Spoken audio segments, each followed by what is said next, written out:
16-ാം നൂറ്റാണ്ടിലാണ് ഈ പ്രദേശം സ്പാനിഷുകാർ അവരുടെ കോളനി ആക്കുന്നത്. തുടർന്ന് 1810-ലാണ് മെയ് റെവല്യൂഷൻ എന്നറിയപ്പെടുന്ന സ്വാതന്ത്ര്യ പോരാട്ടങ്ങളൊക്കെ നടക്കുന്നത്. 1816 ജൂലൈ 9-നാണ് ഈ ഒരു അർജന്റീന സ്പെയിനിൽ നിന്ന് സ്വാതന്ത്ര്യം നേടുന്നത്. ഈ ലാറ്റിൻ അമേരിക്കയിൽ ചില്ലി കഴിഞ്ഞാൽ ഏറ്റവും ഉയർന്ന രണ്ടാമത്തെ മാനവ വികസന സൂചികയുള്ള ഒരു വികസ്വര രാജ്യമാണ് അർജന്റീന.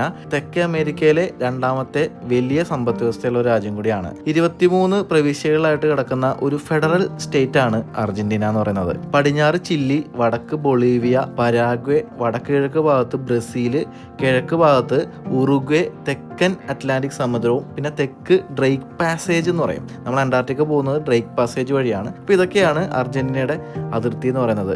അതുപോലെ ഫോക്ലാൻഡ് ദ്വീപുകൾ, സൗത്ത് ജോർജിയ, സൗത്ത് സാൻഡ്വിച്ച് ദ്വീപുകൾ, തെക്കൻ പാറ്റഗോണിയൻ ഐസ് ഫീൽഡ്, പിന്നെ അന്റാർട്ടിക്കയുടെ വലിയൊരു ഭാഗം, ഇതൊക്കെ